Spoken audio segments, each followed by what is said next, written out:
Friends, welcome back to our channel. எல்லாரும் எப்படி இருக்கீங்க? ஹோப் எல்லாரும் நல்லா இருப்பீங்கன்னு. நாங்களும் ரொம்ப நல்லா இருக்கோம். இன்னையிலேருந்து கால்குலேட் பண்ணோம்னா சரியா பொங்கல் வரதுக்கு இன்னும் 4 நாள் தான் இருக்கு. உங்க வீட்டுல பொங்கல் கிளீனிங் எல்லாம் முடிச்சிருப்பீங்க. நான் இப்பதாங்க கிளீனிங் ஸ்டார்ட் பண்ண போறேன். இந்த வீடியோ பாத்தீங்கன்னா வெனஸ்டே எடுத்தது. எடிட் பண்ணி கொடுக்கறதுக்கு ஒரு 2 நாள் கிட்ட ஆயிடுச்சு. கிளீனிங்னு இறங்கிட்டோம் அப்படின்னா சமையல் பண்றதுக்கெல்லாம் டைம் இருக்காது. ஸோ நான் முத நாள் நைட்டே புளி மிக்ஸ் ரெடி பண்ணி வச்சிருந்தேன்.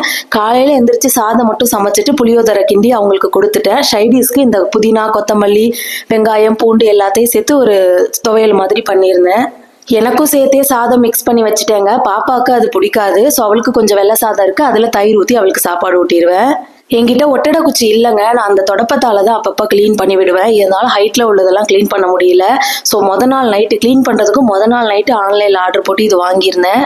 ஆன்லைன்ல வாங்குறத ரிட்டர்ன் பண்ண முடியாது. ஸோ எப்படி இருக்கும்னு தெரியலன்றதுக்காக ரொம்ப காசு கம்மியா எது இருக்குன்னு பார்த்து வாங்கினேன். இது 130 rupees போட்டிருந்தாங்க.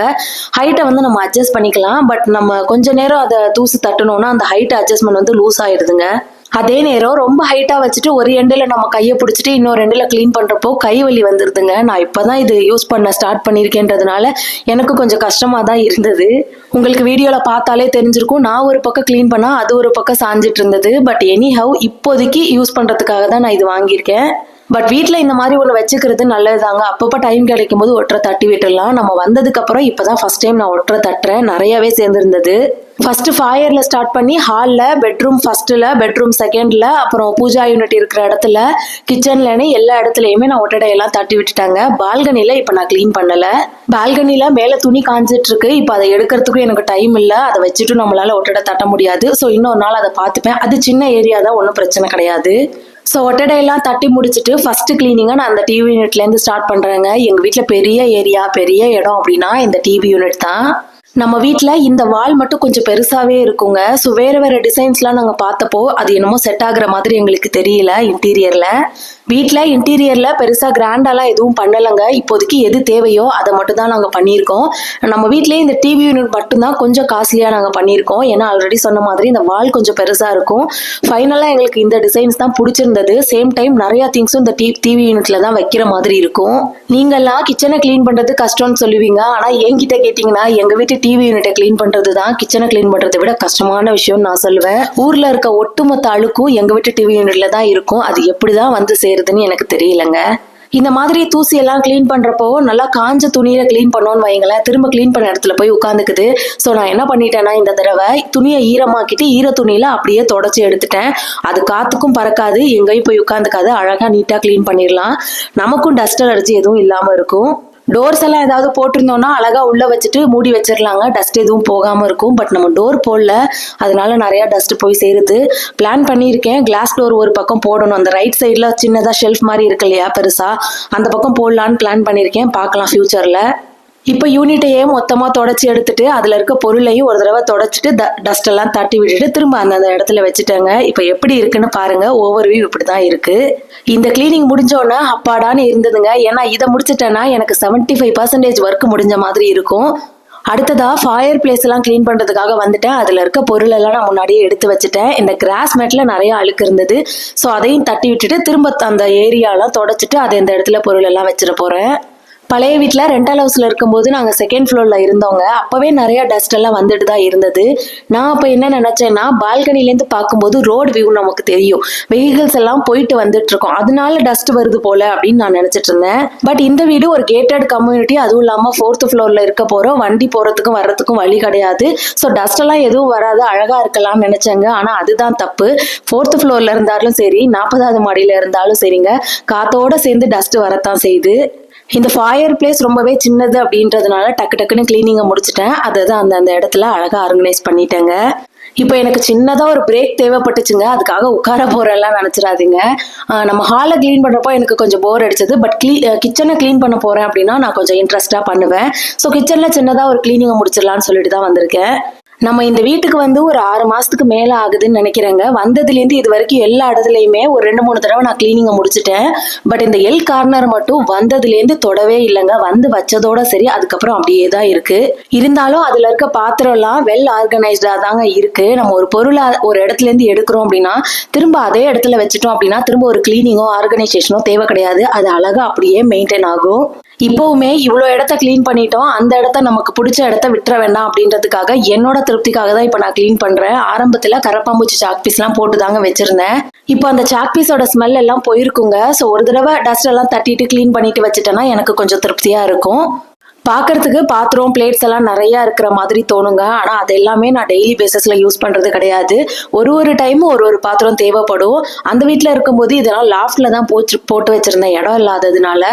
பட் இது நம்ம வீடுன்றதுனால எல்லாத்துக்கும் அந்தந்த இடம் செட் பண்ணி வச்சிருக்கிறதுனால எல்லாத்தையும் தூக்கி அந்தந்த இடத்துல ஆர்கனைஸ் பண்ணி வச்சிருக்கேன். அதே மாதிரி சிலர் வீட்டில் லாஃப்ட்லலாம் புது பாத்திரம், பழைய பாத்திரம், யூஸ் பண்ண பாத்திரம்னு எல்லாத்தையும் போட்டு வச்சிருப்பீங்க. எனக்கு அதில் இன்ட்ரெஸ்ட் கிடையாதுங்க.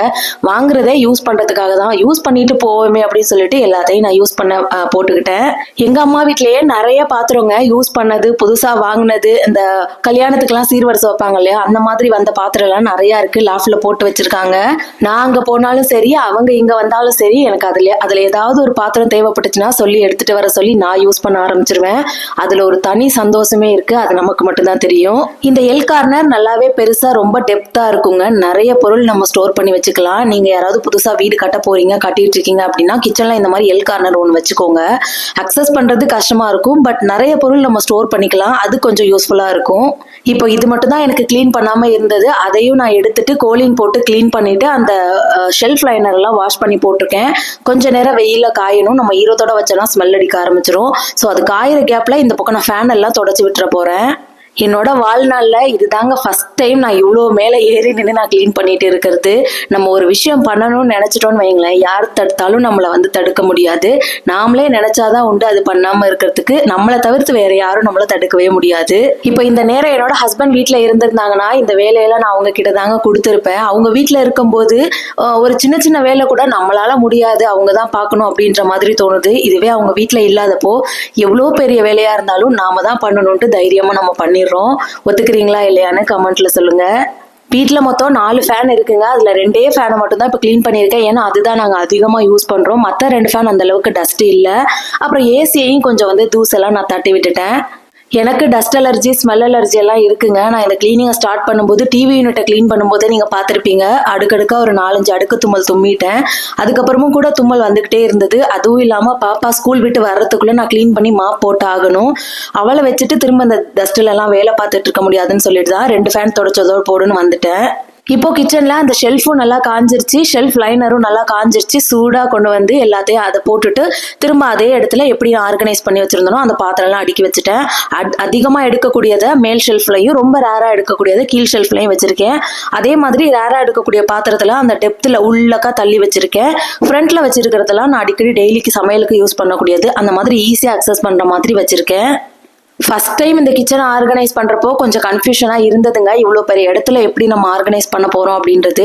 ஒன்ஸ் நான் பண்ணதுக்கு அப்புறமா அதை எந்த இடத்துலேருந்து எடுக்கிறனோ அதே இடத்துல வச்சு ஸோ இந்த இடம் இதுக்கு கரெக்டாக இருக்குது அப்படின்ற மாதிரி மைண்ட் செட்டுக்கு வந்துட்டேன்.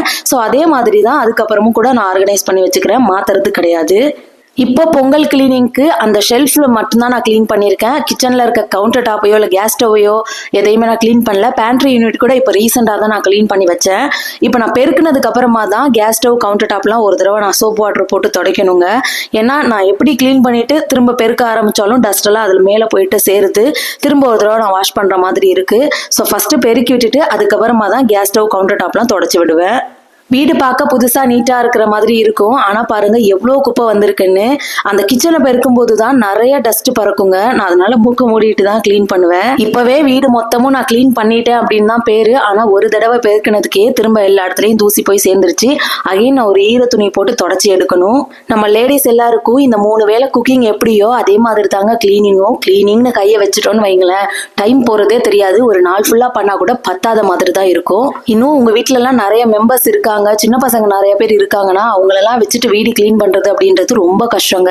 திங்ஸை நம்ம எந்த அளவுக்கு கம்மியா வச்சுக்கிறோமோ அந்த அளவுக்கு கிளீனிங் நமக்கு ஈஸியா இருக்கும். பழச தூர போட்டுட்டு புதுசா கொண்டு வரணும் அப்படின்றது தாங்க பொங்கலோட மெயின் திங்கே. அது வீட்டுக்கு மட்டும் கிடையாது, நமக்கும் தான். மத்தவங்க கிட்ட இருக்கிற குட் பேட பத்தி எல்லாம் நம்ம யோசிக்கிறோம், ஆனா நம்ம கிட்ட என்ன பேட் இருக்கு அப்படின்றதையே நம்ம யோசிக்கிறது கிடையாது. நான் என்னையும் சேர்த்து தான் சொல்றேன்.